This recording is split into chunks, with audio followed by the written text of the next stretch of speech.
Why is Aurangzeb so polarizing? His full name was Muhi al-Din Muhammad. However, he was commonly referred to as Aurangzeb, which meant ornament of the throne. Another name was Alamgir, which translates to conqueror of the world. Aurangzeb hails from a rich ancestral background, being a descendant of Genghis Khan as well as Tamerlane. He was born in Dahod, Gujarat in 1618, and at the time his grandfather Jahangir I was the ruler of the Mughal dynasty. During Aurangzeb's youth, he was educated in Islamic studies, Turkish literature, calligraphy, and Persian classics. At just the age of 17, he showcased courage when he rode against the elephant and threw his spear at its head as it stampeded through the Mughal imperial encampments. In 1635, he partook in the siege of Orcha against the rebellious ruler Georgia Singh as he disobeyed Shah Jahan by attacking. This led to Aurangzeb joining the Mughal army,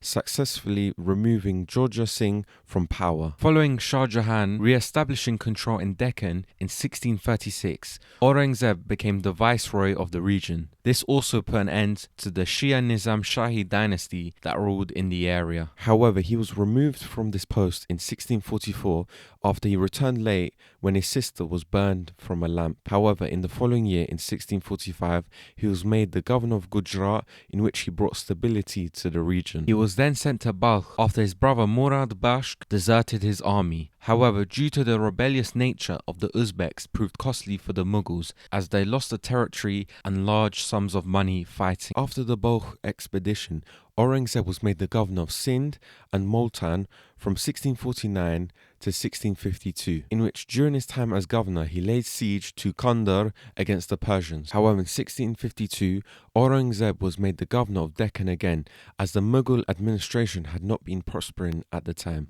As a result, he removed incompetent men and hired based on ability. He inspected every fort.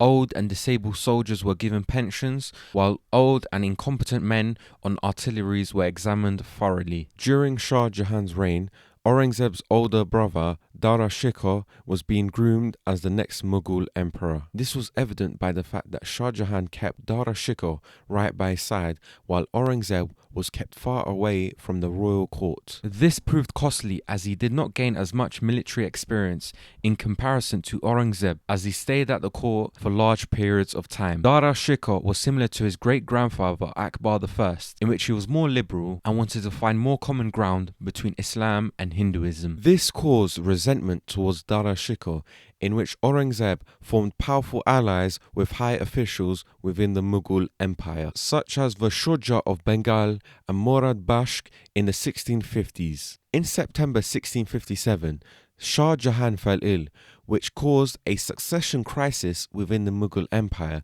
with many people forming armies to assume the throne. Firstly, the Shujah of Bengal had crowned himself king and was advancing into the Mughal heartland, in which Shah Jahan sent 22,000 men to deal with this issue. Meanwhile, at the same time, Murad Bashk named himself emperor in Gujarat, in which he formed an alliance with his older brother Aurangzeb, leading to two armies being dispatched from Agra into Malwa. The war of succession continued, with Dara Shikoh placing 50,000 troops east of Agra, waiting for the united troops of Aurangzeb and Murad. This became known as the Battle of Samogar, in which Dara Shikoh was defeated and subsequently fled. The united forces advanced towards Red Agra, where Shah Jahan was staying, in which he tried to use deceit with Aurangzeb by using Quranic examples. This led to Aurangzeb and Murad besieging the Agra fort in which Shah Jahan was staying in June 1658, where they cut off the water supply. Within days, Shah Jahan threw open the fort's gates and surrendered his treasury, arsenal, and himself to his two youngest sons. Shah Jahan prompted the idea of dividing the Mughal Empire into 5 smaller nations. However, Aurangzeb refused. Added, many in Shah Jahan's administration accepted Aurangzeb's rule. Furthermore, upon victory, he arrested his brother Murad as he was of no use to him. And on the 31st of July, 1658, Aurangzeb was proclaimed as the ruler of the Mughal Empire. Throughout his tenure, he eradicated all threats that sought to undermine his power and influence. Firstly, in 1659, he executed his older brother, Dara Shikoh, on the basis of apostasy, in which his head was sent to his father Shah Jahan, and 2 years later, in 1661, he executed his younger brother Murad. In 1669, the Hindu Jat peasants of Bhatapur around Mathura rebelled and created Baturpur state, but were defeated due to Aurangzeb's suppression of the rebels. In the aftermath of the Jat rebellion in Mathura,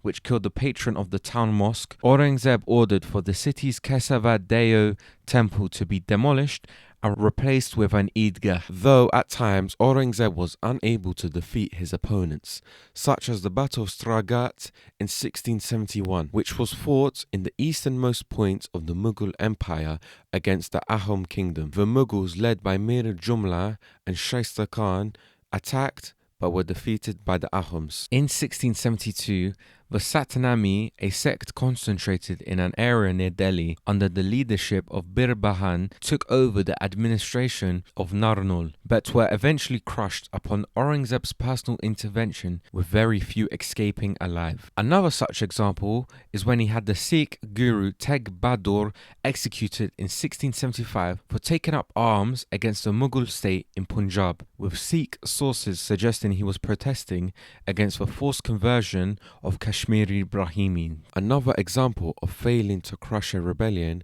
was with Maharaja Chhatrasal, a warrior from the Budel Rajput clan, in which he successfully defeated Aurangzeb, establishing his own nation-state in Budelkhand, becoming the Maharaja of Pana. In 1679, the Rathore clan rebelled when Aurangzeb did not give permission to make the young Rathore prince the king, and took direct command of Jodhpur. This incident caused great unrest among the Hindu Rajput rulers under Aurangzeb and led to many rebellions in Rajputana. Eventually, the Mughals reasserted control in the region. And also the Sisodia Rajputs rebelled in the 1670s, in which Aurangzeb successfully brought them back under Mughal control. It is also noted Aurangzeb's son, Prince Akbar, rebelled in 1681, in which he was chased to Deccan and then fled to Persia. After the second Maratha Chhatrapati king Sambhaji was captured, he was subsequently executed by Aurangzeb in 1689 for helping his enemies as well as relentless opposition to the Mughal emperor. In a sham trial, he was found guilty of murder, violence and atrocities against the Muslims of Burhanpur and Badhurpur in Berar by Marathas under his command. For the majority of Islamic rule in the Indian subcontinent, Hindus were classed as dhimmis, non-Muslim subjects protected by the state. This was no different with Aurangzeb, who tried to keep good relations with the religious minorities within his empire. Furthermore, Hindu and Jain temples were normally entitled to Mughal state protection. However, at times, these went against state interests, as they harbored enemies of Aurangzeb that sought to undermine his rule. Therefore, the destruction of temples was not uncommon. One instance of protection was when Aurangzeb sent an imperial order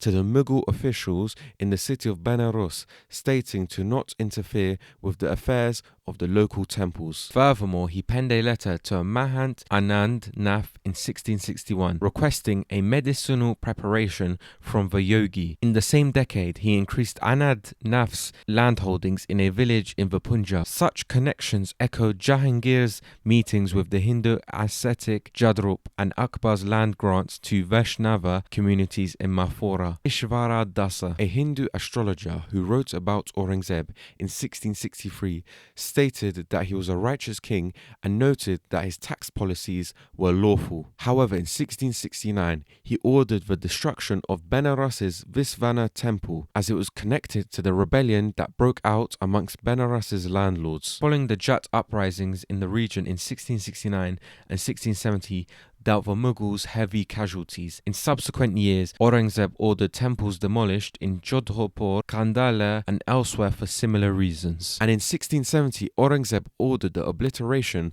of the Keshava Deva temple in Mathura for political reasons. Though in 1680, Aurangzeb ordered the protection of Bashgawat Gosin, a Hindu ascetic who lived on the banks of the Ganges River in Benares. In 1691, Aurangzeb conferred 8 villages and a sizable chunk of tax-free land on Mahant Balak Das Nirvani of Chitrakoot to support the Balaji temple. In 1698, he gifted rent-free land to a Brahmin named Ragbat, son of Nekbat, in eastern Khandesh in central India. Though in 1705 he ordered the destruction of the Somanfa temple. During Aurangzeb's time, it is estimated that 30% of Mughal officials were Hindu, which was the highest recorded in Mughal history. This was in part due to the fact he tried to conquer Deccan. Unlike his predecessors, Aurangzeb was more devotional in his practice of Islam, and that translated to an increase in religious laws within the Mughal Empire. Unlike Akbar, Jahangir, Shah Jahan, whose approach to religion was aiming towards synchronization, Aurangzeb began a series of actions that led to the establishment of sharia law within the Mughal Empire. First, he began to alter royal behavior by rolling back on certain practices that had Hindu roots and withdrew imperial patronage from certain practices such as music. And starting in 1667 to 1675, Aurangzeb paid around 500 scholars to write the Fatwa-e-Alamgiri over the course of those 8 years, which was a 30-volume compilation of Islamic law on a range of topics that included from personal to family to slavery to war to property to interreligious relations, transactions, taxation, economics, as well as many other aspects. The law was based on the Hanafi madhab, which was the predominant Islamic school of thought within the Mughal Empire. This became the basis of Sharia law in India from 1675 even until British rule in the early 20th century. Burton Stein states that the Fatwa-e-Alamgiri represented the re-establishment of the Muslim ulama's prominence in the political and administrative structure that had been previously lost by Muslim elites and people during the time of Mughal Emperor Akbar I. It also reformulated legal principles to expand Islam and Muslim society by creating a new expanded code of Islamic law. Between 1673 to 74, the Badshahi Mosque in Lahore, Punjab was finally constructed, and it stands to be the biggest in the Mughal era and the third biggest in modern-day Pakistan. Furthermore, in 1679, he re-implemented the jizya tax, which had not been in use in India for over 100 years. This was criticized by many Hindu rulers, family members, and Mughal officials. Aurangzeb is noted for bringing the Mughal Empire to its territorial peak through a series of expansions. Beginning in 1663, Aurangzeb re-established direct control in Ladakh, which is in modern-day Kashmir, as subjects such as Deldan Namgyal agreed to pledge tribute and loyalty. The following year, in 1664, he appointed Shaista Khan as the governor of Bengal. Shaista Khan eliminated Portuguese and Arakanese pirates from the region, and in 1666, he recaptured the port of Chittagong from the Arakanese king Sundar Furdaman. In the same decade, in the 1660s, Aurangzeb tried to lure the Maratha leader Shivjaji into imperial service in order to neutralize the Maratha threat to the Mughal state. However, when that failed, he tried to fight them through military means. Aurangzeb also punished those who he believed had helped Shivaji escape from the Mughal clutches, destroying temples in Benares and Mathura. In 1681, he took the unprecedented step of relocating south with his entire royal court in order to lead the imperial absorption of Deccan, in which he was the first Mughal emperor to successfully exert power in the region. Sikandar Adil Shah was chosen to lead the Adil Shahi dynasty. He aligned himself with Abul Hassan Qutb Shah and refused to become a vassal of the Mughal Empire. Angered by his refusal to submit to Mughal authority, Aurangzeb and the Mughal army declared war. In 1685, he sent between 50 to 80,000 soldiers to besiege the city of Bijapur. This led to a year-long conflict in which they emerged victorious, establishing Mughal control, in which he continued his conquest of the Qutb dynasty, and in 1687 he sent 90,000 soldiers to siege Golconda, emerging victorious. Furthermore, beginning in 1680, Aurangzeb appointed Zulfikar Khan as the Nawab of the Carnatic and dispatched him to besiege and capture Jinji fort, which had been sacked and captured by the Maratha Empire's troops led by Raja Ram, until it fell in 1689. Between 1699 and 1706, Aurangzeb's forces assaulted 12 hill forts held by the Marathas, and the Mughal border swelled, coming ever closer to encompassing the entire Indian subcontinent. In total, Aurangzeb added 4 new provinces to the Mughal Empire, which totaled to 1/4 of the kingdom. During Aurangzeb's time, the Mughal Empire had tense relations with the other gunpowder empires, the Ottomans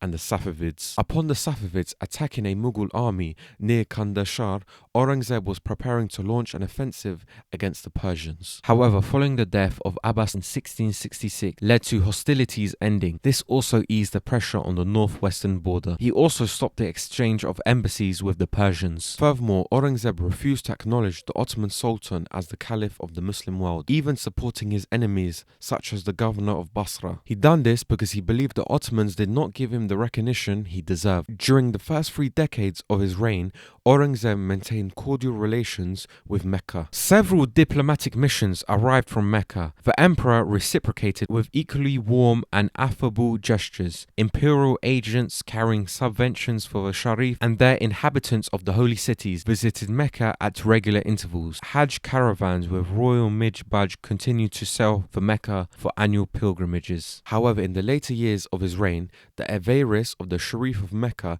disillusioned Aurangzeb. He stopped entertaining the Sharif's request for financial aid, as well as suspending official relations altogether with Mecca. And only after Aurangzeb's death, relations were restored. Aurangzeb's 49-year rule came to an end in 1707 when he died at his military camp in Bingar. Mughal Empire reached its territorial peak, ruling over a majority of the Indian subcontinent, with it being around 4 million square kilometers, as well as having just under 160 million subjects. Furthermore, it is estimated that during Aurangzeb's rule, the Mughal Empire possessed 25% of the world's wealth, surpassing the neighboring Qing dynasty in China. However, it is noted by historian Jos Commons that after the Mughal Empire reached its peak, it began to decline. Furthermore, his constant warfare, especially with the Marathas, drove his empire to the brink of bankruptcy, just as much as the wasteful personal spending and opulence of his predecessors. Today in the subcontinent, he is a polarizing figure,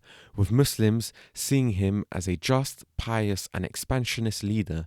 Meanwhile, Jains and Hindus see him as an oppressive ruler that destroyed temples.